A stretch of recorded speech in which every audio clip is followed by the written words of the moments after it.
Fidel Castro foi um dos líderes mais controversos da história recente. Ele foi uma figura marcante na história do seu país e na história da América Latina. Contra todos os prognósticos, se manteve no poder por quase 50 anos. A ditadura dos irmãos Castro foi uma das mais duradouras e implacáveis dos tempos modernos. Com dados em primeira mão de espiões que conspiraram contra e a favor de Fidel Castro, mergulhamos na guerra secreta travada para derrubar sua revolução. O Fidel deve sua vida e a sua história a um serviço de inteligência eficiente. E desvendamos a sua relação intrincada com um poderoso serviço secreto. A conspiração e a manipulação estão no seu DNA. É uma personalidade extraordinária.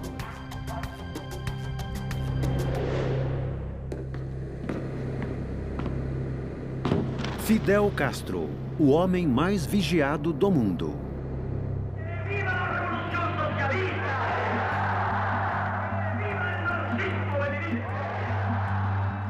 Em Cuba, a pouco mais de 140 quilômetros dos Estados Unidos, um regime socialista liderado por Fidel Castro toma o poder. O que não podem perdonar-nos os imperialistas é que estemos aqui. Os serviços de inteligência de todo o mundo, especialmente a CIA, querem saber quem é esse jovem revolucionário.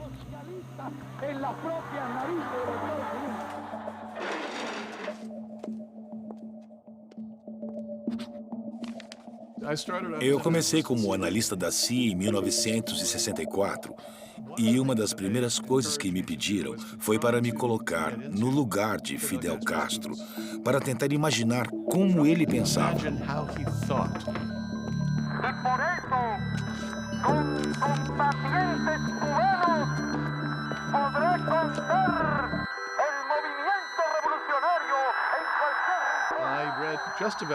Eu li cada palavra que o Fidel pronunciou em público. Como um jovem analista, eu fui um caso típico da minha geração. Eu fiquei fascinado pela missão que o Fidel Castro anunciava, porque é importante lembrar, ele prometeu restaurar a democracia. Ele foi um homem que cumpriu tudo que ele prometeu, tudo que ele anunciou. Eu fiquei fascinado. Espião e diplomata cubano de alto escalão, Domingo Amuchastegui se une à revolução como miliciano em 1960. Parte do treinamento consistia em marchar 64 quilômetros. Eu lembro que havia muita lama e no meio de nós havia um homem que nos animava a marchar. Esse homem que nos instigava ao combate era Fidel Castro. Ele havia passado mais de 2 horas marchando com o nosso grupo, debaixo da chuva, na lama, com entusiasmo, contando piadas. Depois disso, ele podia pedir o que quisesse aos milicianos.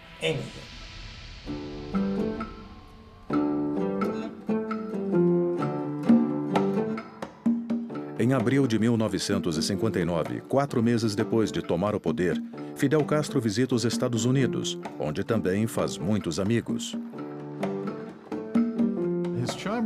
Na verdade, o seu carisma não pode ser separado da sua inteligência fora do comum.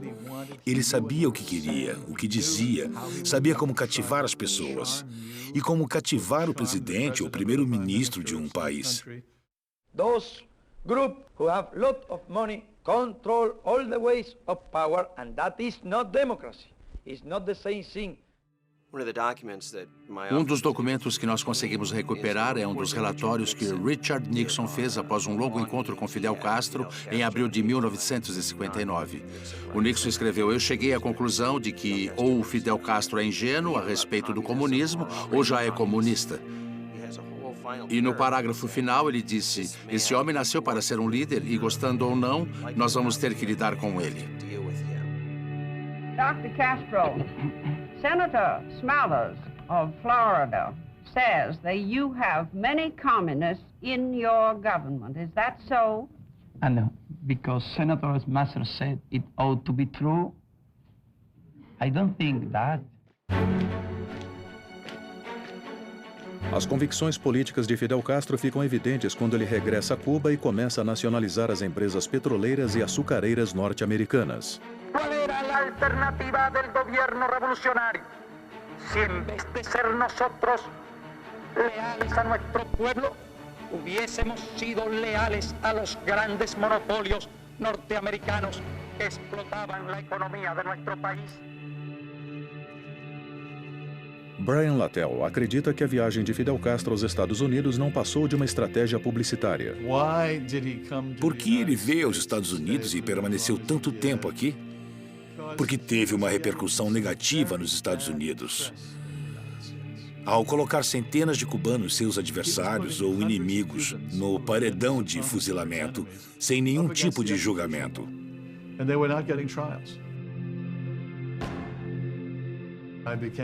Eu me distanciei do Fidel quando percebi que ele não tinha interesses na democracia, que ele era um tirano. O que realmente ele queria era a ditadura.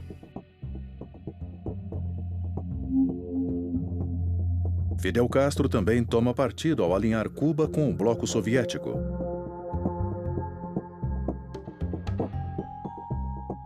Oleg Netiporenko é um coronel reformado da KGB. O nosso interesse em Cuba era muito grande.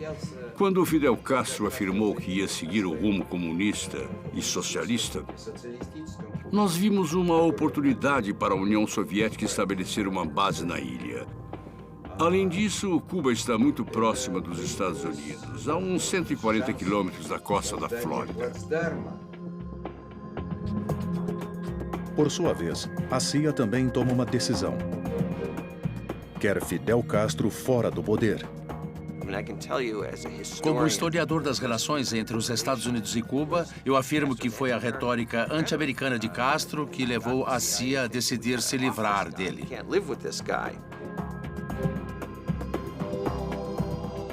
Os Estados Unidos começam a preparar uma guerra contra-revolucionária em Cuba. O exilado cubano, Félix Rodrigues, faz parte da equipe de infiltração com uma tarefa muito específica. Em janeiro de 1961, um amigo e eu nos oferecemos para eliminar Castro. Achamos que isso ia terminar a guerra. Procuramos a pessoa encarregada dos treinamentos da CIA e nos oferecemos para matar Castro. Fidel Castro enfrenta a primeira grande ameaça a seu poder, uma expedição de exilados cubanos conhecida como Brigada 2506. Havia grande confiança entre os membros da brigada. Achávamos que íamos ganhar. Embora a CIA tenha treinado os expedicionários, Fidel Castro se mobiliza em Cuba para abafar qualquer tentativa de contra-revolução. À medida que a ameaça de um ataque dos Estados Unidos se tornou mais clara, o Fidel Castro ordenou que as suas forças de segurança investigassem todos que pudessem ser considerados dissidentes, tanto no campo quanto nas cidades. Mais de 20 mil foram presos. Podemos dizer que a oposição à revolução que estava crescendo, se desenvolvendo, foi aniquilada de uma vez. Além disso, Fidel Castro tem coletado informações de inteligência sobre a Brigada 2506. Neste momento, Domingo Amuchastegui é o embaixador de Cuba na Guatemala. No final de abril de 1960, eu tinha todas as informações necessárias para o meu governo se inteirar dos preparativos da Baía dos Porcos. Os informantes de Amuchastegui descobriram o plano da CIA.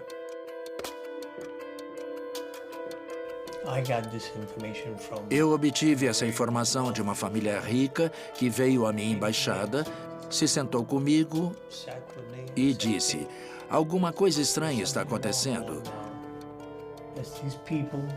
Pessoas estão sendo treinadas e recebendo equipamentos. E estão construindo instalações. Tudo isso fazia parte dos planos dos Estados Unidos para a operação que foi conduzida na Baía dos Porcos. Havia muitos homens atuando na Baía dos Porcos. Um porta-aviões USS, 2 submarinos, 4 destroyers e várias lanchas de desembarque com fuzileiros a bordo. Mas Fidel Castro já está à espera.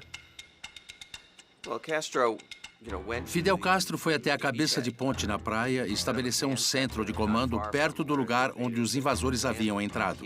Ele estava em contato telefônico com seus comandantes e chegou na praia em um tanque. Ele exerceu o papel de um verdadeiro líder, de um autêntico comandante militar. Em 3 dias, o exército cubano derrota a força invasora apoiada pelos Estados Unidos. O segredo da vitória de Fidel Castro foi estar sempre inteirado dos movimentos da Brigada 2506. O Fidel Castro tinha pelo menos 2 dezenas de agentes dentro da brigada. Então não havia nada de secreto. Ele tinha espiões. Mas a sua vitória não foi apenas militar. 1.183 membros da brigada são capturados e levados a julgamento. O valor propagandístico da derrota dos Estados Unidos é incalculável. A Baía dos Porcos foi o fato que ajudou a consolidar a Revolução Cubana.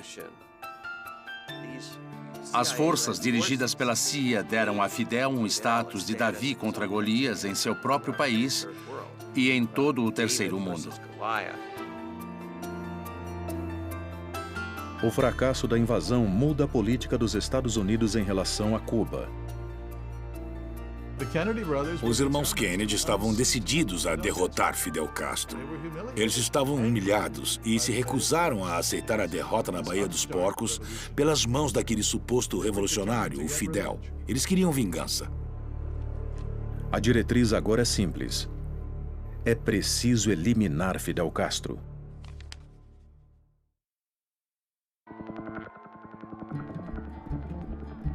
Em 1961, Fidel Castro já tem uma posição consolidada como líder da revolução. Mas muitos em Cuba não estão felizes com o comandante. Antônio Veciana é um jovem contador. A CIA pede que ele inicie uma segunda carreira como matador profissional. A CIA acreditava, durante os primeiros 10 anos, que a melhor forma de derrubar o regime era matando o líder. E me encorajou a organizar atentados.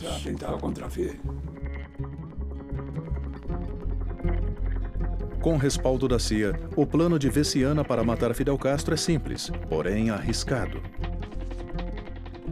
Nós pensamos que podíamos acabar com o governo com uma bazuca. A primeira decisão que Veciana precisa tomar é o local do disparo. Eu analisei todos os edifícios próximos ao palácio. E quando me decidi, eu percebi que eram apartamentos ocupados pelos proprietários, ou seja, não eram alugados, eram próprios. Eu pesquisei até encontrar um americano que não sabia de nada. Ele estava saindo do país e eu disse, bom, eu compro o seu apartamento. E ele não sabia de nada. Não sabia nada. Em outubro de 1961, Veciana adquire o apartamento e se instala com a sogra, que também faz parte do complô.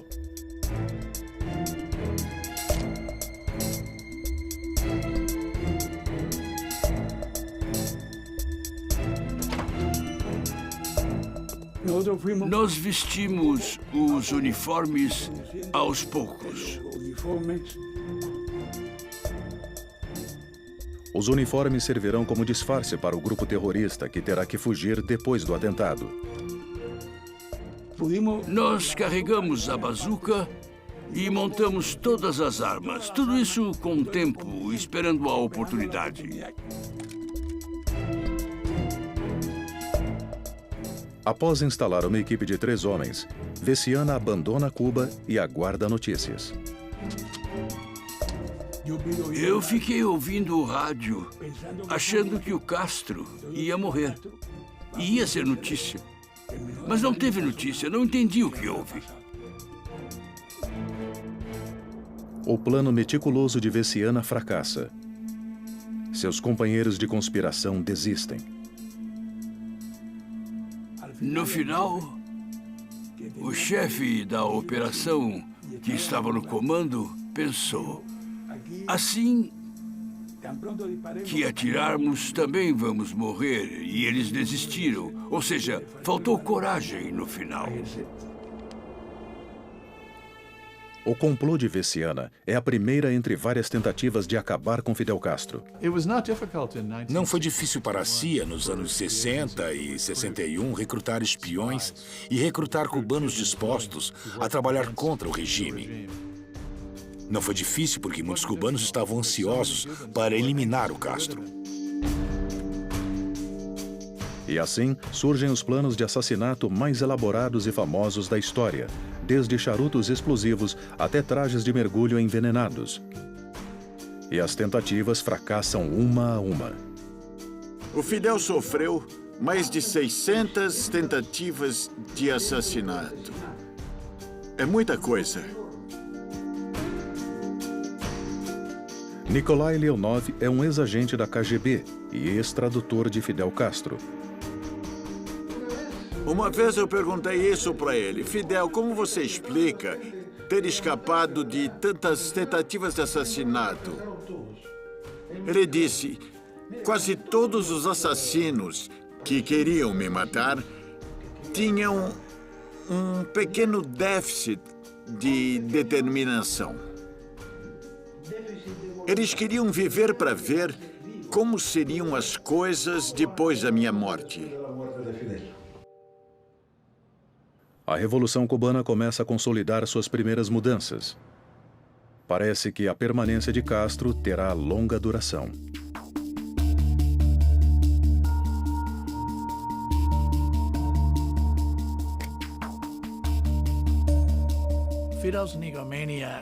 O Fidel é egocêntrico e, em muitos aspectos, é vítima da sua própria vida.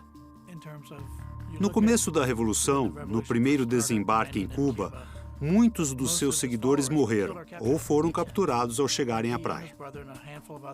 Ele, o irmão e um punhado de homens conseguiram fugir.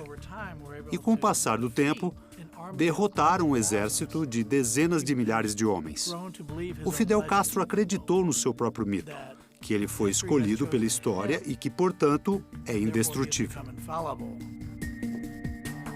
Essa sensação de que Fidel é inatingível tem um impacto direto sobre os acontecimentos mundiais. Uma série de eventos levam a União Soviética e os Estados Unidos à beira de uma destruição nuclear.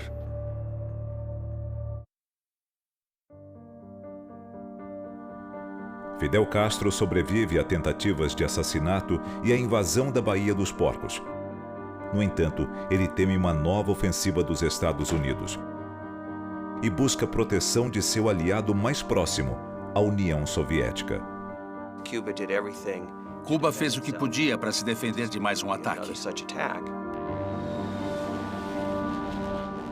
No verão de 1962, Fidel Castro e o premier soviético Nikita Khrushchev concordam em instalar mísseis nucleares em Cuba.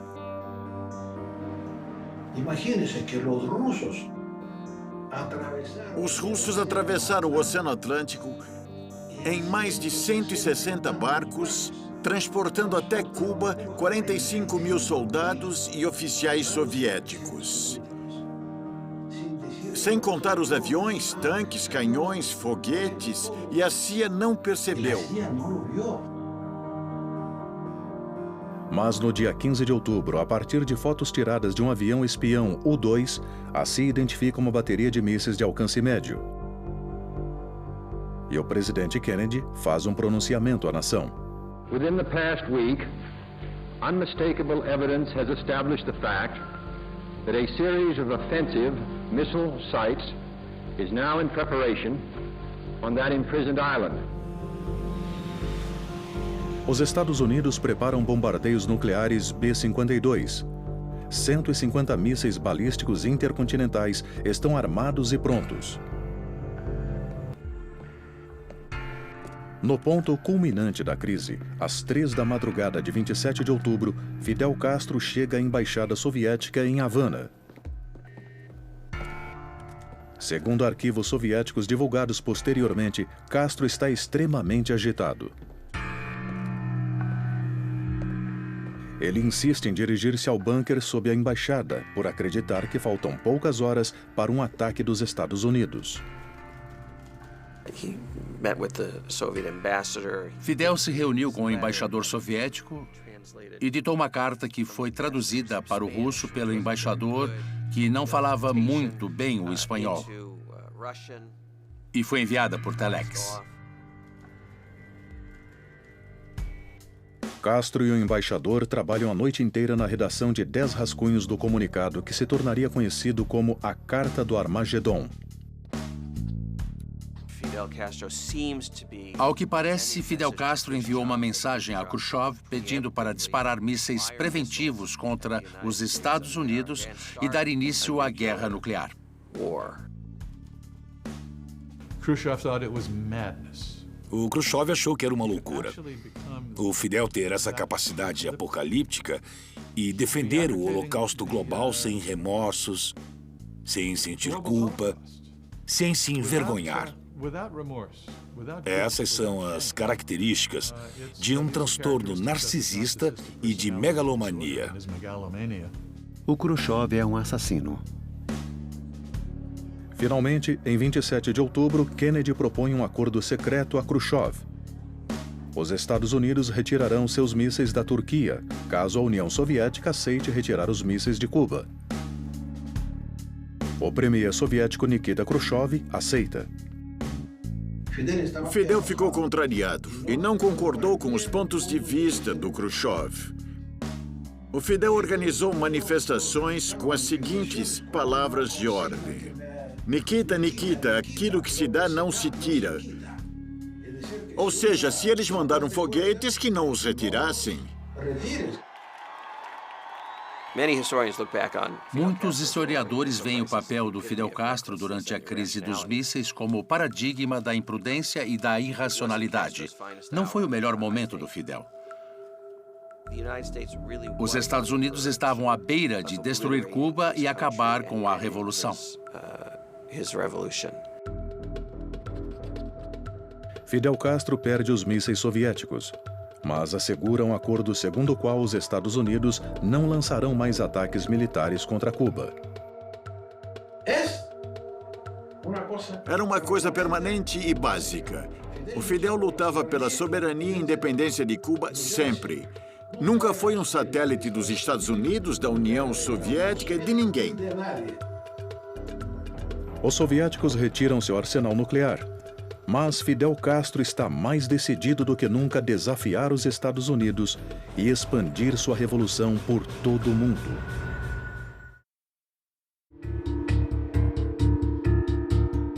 Em 1966, contra todos os prognósticos, Fidel Castro faz 40 anos.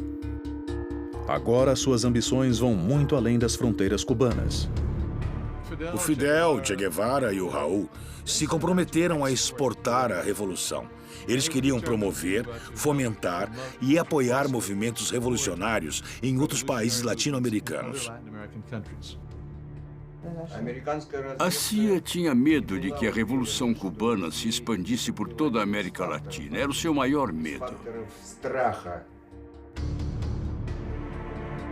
A ideia é exportar a revolução para a Bolívia e, a partir dali, para toda a América do Sul.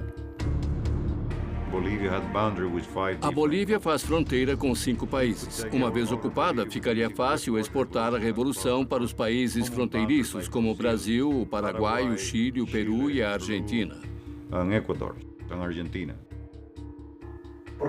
Os Estados Unidos exportavam uma contra-revolução e os cubanos exportavam a revolução. Che Guevara é o novo líder da globalização da revolução. O Che tinha uma visão utópica e romântica sobre como a revolução deveria ser estruturada. Não era muito prático e o Fidel percebeu. Cuba era um palco muito pequeno e as disputas socialistas grandes demais. E assim o Che se ofereceu como voluntário para lutar em outras partes do mundo. Eles conversavam muito, trocavam experiências e ideias, um complementava o outro. Mas a partir de certo ponto já não podiam mais ficar juntos no mesmo lugar. Por esse motivo, um deles partiu para realizar as suas ideias em outros países e o outro ficou.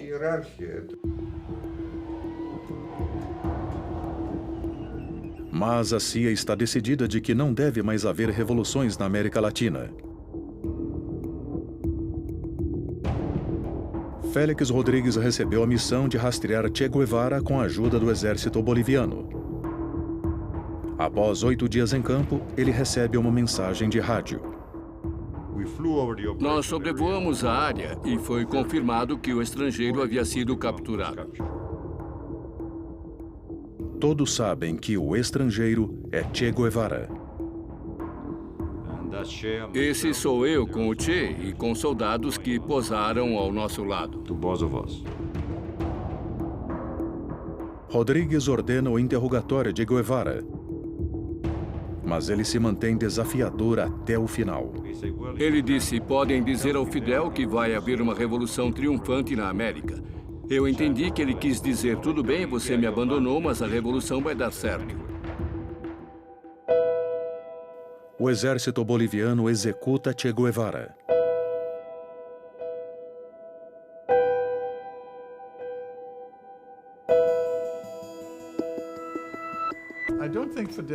Eu acho que o Fidel não conseguiria conviver com uma revolução bem-sucedida na Bolívia. O receio dele era que o Che Guevara se tornasse mais célebre e carismático do que ele. Isso não seria bom para o Fidel. Fidel queria ser o cara, queria ser a superpersonalidade. E eu acho que foi por isso que Cuba não proporcionou ao Che a ajuda que poderia ter tornado o seu esforço mais viável. Estou convencido de que mandaram o Che para ser morto na Bolívia, e ele sabia.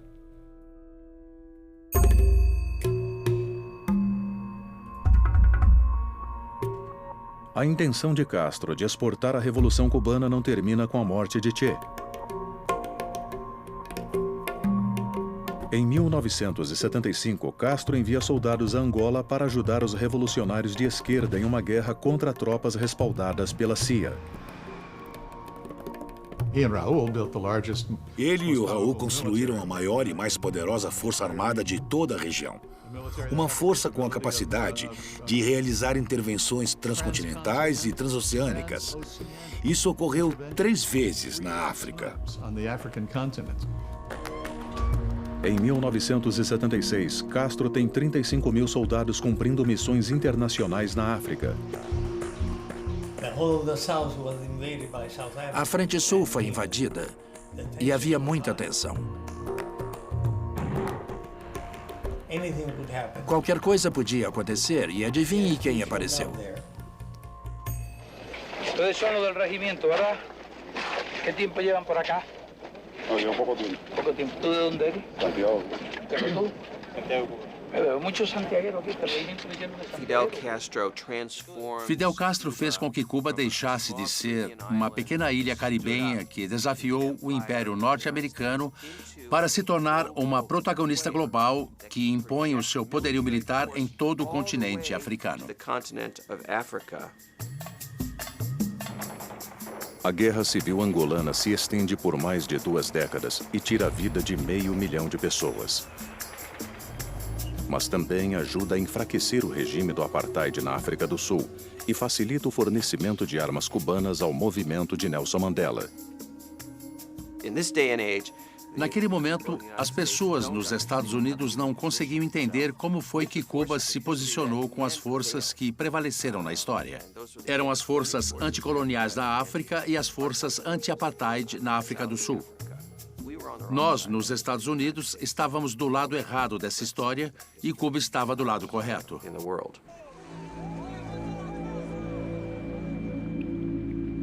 Mas, em casa, a economia cubana está em colapso. Mais uma vez, a Revolução de Fidel está sob ameaça.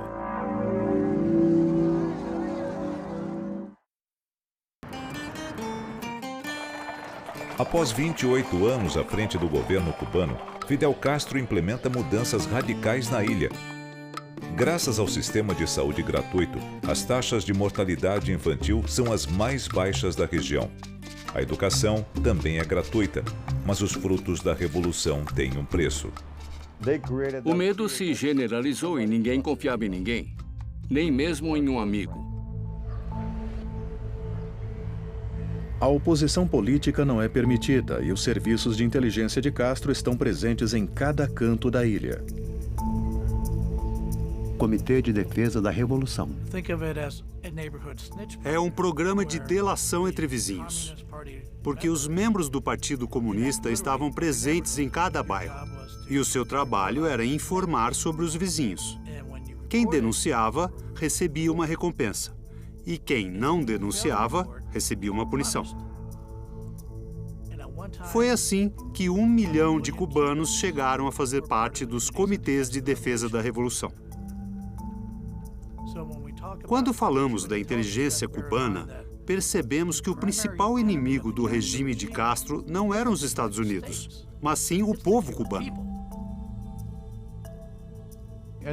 Qualquer comentário crítico a respeito do Fidel era considerado uma traição.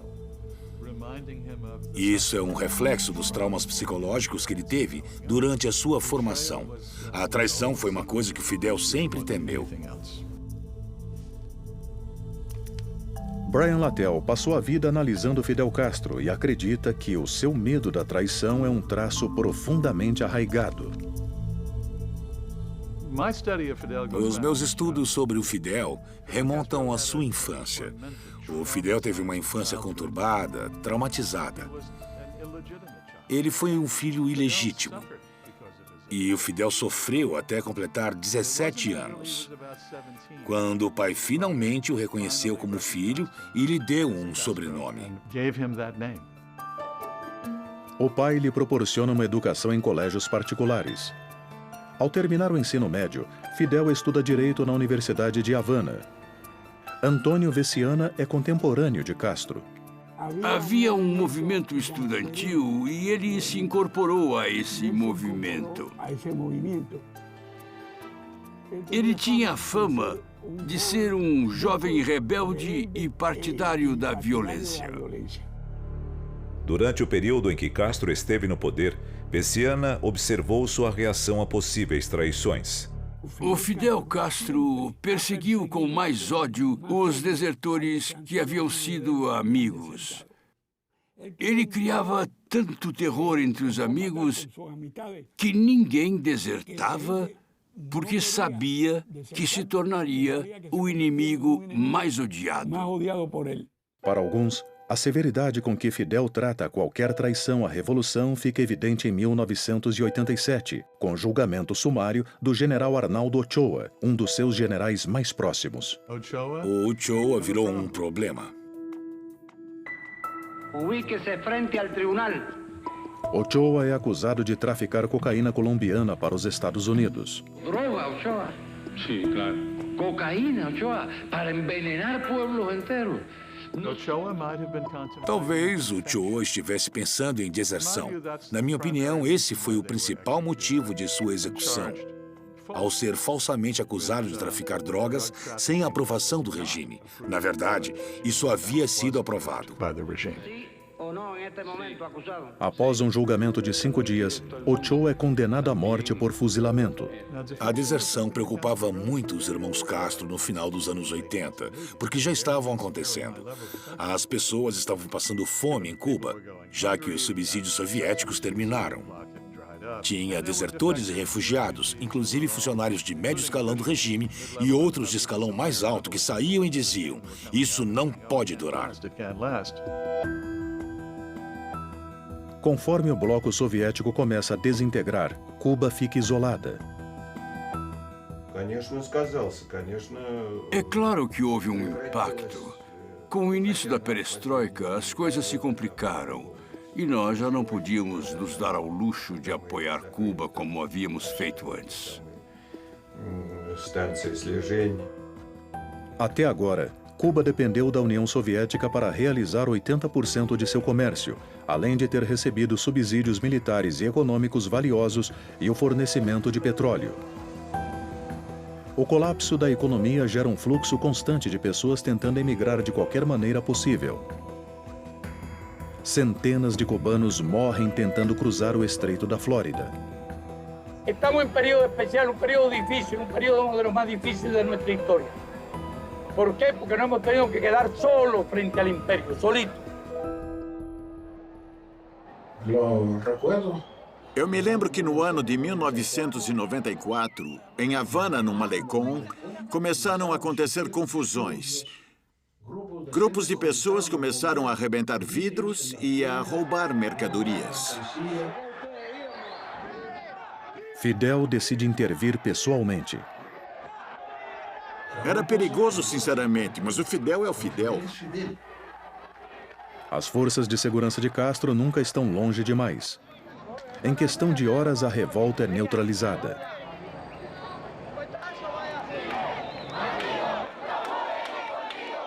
Quando parece que a revolução de Castro está caindo, outras figuras começam a surgir na região.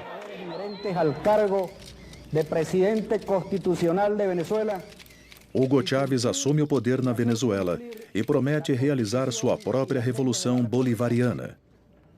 Juro delante de Deus que, sobre esta moribunda Constituição, Hugo Chávez via o Fidel Castro como uma espécie de irmão mais velho, um mentor ou um padrinho. Os dois tinham uma relação pessoal muito significativa que se estendeu até o tratamento do câncer do Chávez em Havana e até a morte do Chávez. As relações cordiais com a Venezuela também trazem importantes benefícios econômicos para Cuba. A Venezuela finalmente substituiu a União Soviética como principal fornecedor de petróleo para Cuba. Cuba fez um intercâmbio pelo petróleo com o trabalho de dezenas de milhares de médicos e técnicos que foram trabalhar na Venezuela. Cuba passou a exportar médicos como outros países exportam bananas. Mas, segundo os espiões de Washington, a ajuda a Fidel tem um lado muito mais sinistro. O petróleo é uma ajuda muito valiosa. E mais de 1.000 funcionários cubanos da inteligência vão à Venezuela para ajudar a manter a continuidade do regime venezuelano. Cuba recebe o petróleo que tanto necessita. E a Venezuela tem certeza de que não vai enfrentar revoltas impossíveis de administrar. No final do século XX, com a ajuda dos novos aliados, a revolução de Fidel Castro continua em pé. Eu pensei que a Revolução Cubana estivesse morrendo. Me enganei. E o líder cubano demonstraria que ainda possuía alguns ases escondidos na manga. É agosto de 2001 e Fidel comemora seus 75 anos. Ele se manteve no poder por mais de 4 décadas, sobreviveu a rebeliões, tentativas de assassinato e colapsos econômicos. A Revolução Cubana é uma extensão da personalidade do Fidel Castro, do seu ego, do seu carisma e da sua história. Cuba, a Revolução e o Fidel são inseparáveis. E é o serviço secreto que permite a Fidel Castro permanecer no poder tão ativo como sempre. A espionagem cubana contra os Estados Unidos continua tão grande quanto foi durante a Guerra Fria. Cuba compreendeu que a informação que compartilhava com os inimigos dos Estados Unidos virou uma mercadoria valiosa. Os segredos dos Estados Unidos podem ser negociados, vendidos. O agente Chris Simmons descobre o quanto a inteligência cubana é ativa nos Estados Unidos ao receber uma chamada do FBI. Eles possuem o perfil de um agente duplo cubano. Devia haver umas 50 pessoas que se encaixavam no perfil a partir da nossa informação. Eu era uma delas e o meu ajudante era outra. Nós investigamos 50 pessoas só nesta agência. Simmons empreende a caça contra o infiltrado com a ajuda do agente de contra-inteligência Scott Carmichael. Finalmente, eles conseguem identificar a cabeça da espionagem cubana, Ana Montes. Quanto aos principais espiões conhecidos pelos norte-americanos, a Ana Montes é a espiã mais perigosa de que nunca ouviram falar. Ela foi uma das espiãs mais terríveis que Cuba já enviou contra nós em Washington. Ana Montes esteve no coração da inteligência militar americana durante 16 anos. O serviço de inteligência cubano foi subestimado. E durante anos foi um dos melhores do mundo. E por que foi um dos melhores? Porque o chefe de espionagem foi o funcionário de inteligência mais bem-sucedido do mundo moderno. Esse chefe de espionagem foi o próprio Fidel Castro. Fidel Castro é um homem que está continuamente, verificando informações. Ele não levanta da cama, nem deita antes de revisar cada fonte de informação. A conspiração e a manipulação estão no DNA dele. São traços arraigados e muito importantes que o ajudaram a conquistar o poder. O Fidel é o mestre da clandestinidade e da conspiração.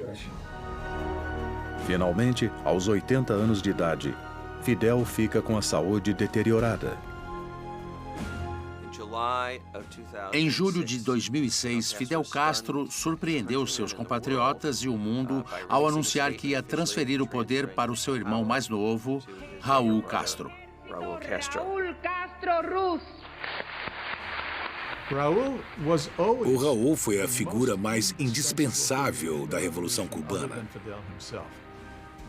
Eu estou certo que o Fidel não duraria no poder durante tantos anos se não fosse pelo apoio do Raul, que protegeu o irmão e manteve o aparato militar e as Forças Armadas como uma instituição poderosa, leal à Revolução.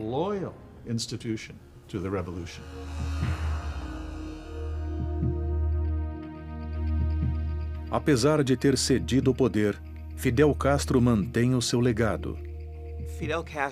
Fidel Castro viveu para ver Cuba deixar de ser um pequeno país insular com a única revolução anti-americana que deu certo de verdade para se tornar parte da comunidade latino-americana.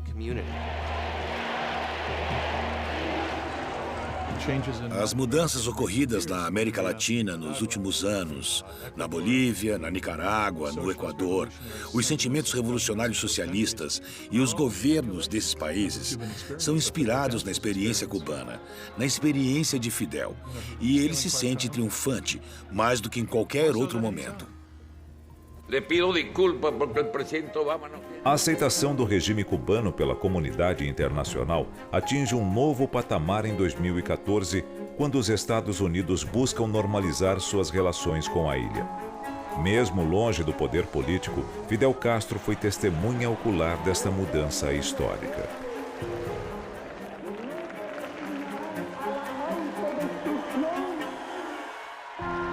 Versão brasileira Vox Mundi.